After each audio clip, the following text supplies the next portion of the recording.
जैन धर्म ग्रंथ पर आधारित धर्म नहीं है। भगवान महावीर ने सिर्फ प्रवचन ही दिए।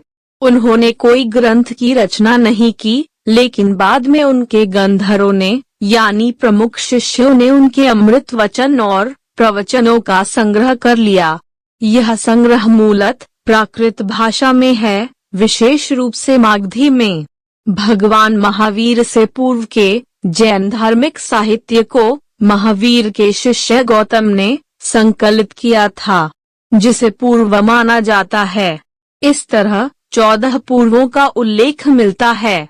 जैन धर्म ग्रंथ के सबसे पुराने आगम ग्रंथ 46 माने जाते हैं। समस्त आगम ग्रंथों को 4 भागों में बांटा गया है। -1 प्रथमानुयोग, 2 करणानुयोग, 3 चरणानुयोग, 4 द्रव्यानुयोग। जैन साहित्य बहुत विशाल है। अधिकांश साहित्य संस्कृत, प्राकृत और अपभ्रंश भाषाओं में लिखा गया है। भगवान महावीर स्वामी की प्रवृत्तियों का केंद्र मगध रहा है, इसलिए उन्होंने यहाँ की लोक भाषा अर्धमागधी में अपना उपदेश दिया, जो उपलब्ध जैन आगमों में सुरक्षित है। ये आगम 46 हैं और इन्हें श्वेतांबर जैन प्रमाण मानते हैं, दिगंबर जैन नहीं। दिगंबरों के अनुसार आगम साहित्य काल दोष से विच्छिन्न हो गया है। दिगंबर षटखंडागम को स्वीकार करते हैं, जो 12वें अंग दृष्टिवाद का अंश माना गया है। दिगंबरों के प्राचीन साहित्य की भाषा शौरसेनी है।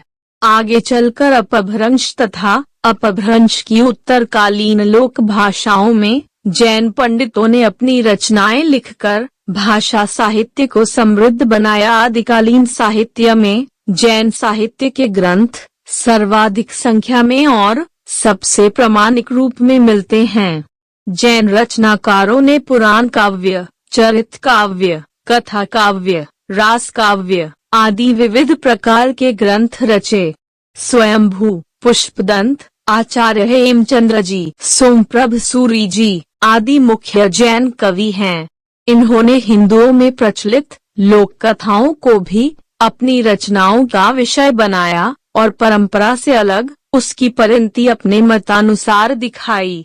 जैन साहित्य का प्राचीनतम भाग आगम के नाम से कहा जाता है। ये आगम 46 हैं।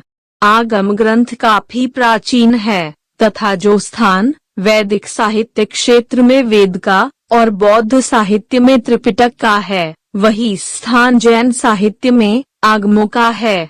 आगम ग्रंथों में महावीर स्वामी के उपदेशों तथा जैन संस्कृति से संबंध रखने वाली अनेक कथा कहानियों का संकलन तथा जीवन उपयोगी सूत्र और भी बहुत कुछ है।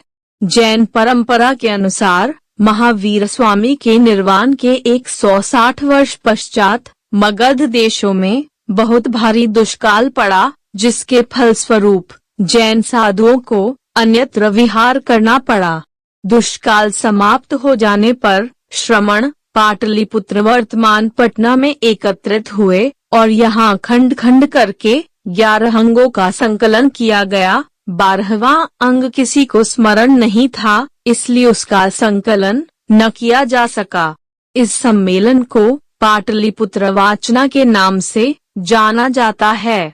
मित्रों, अगर वीडियो पसंद आया है तो प्लीज हमारे चैनल हिमांशु वॉइस को सब्सक्राइब कीजिए, वीडियो को लाइक कीजिए, कमेंट कीजिए और अपने प्रियजनों में शेयर कीजिए। वीडियो देखने के लिए धन्यवाद।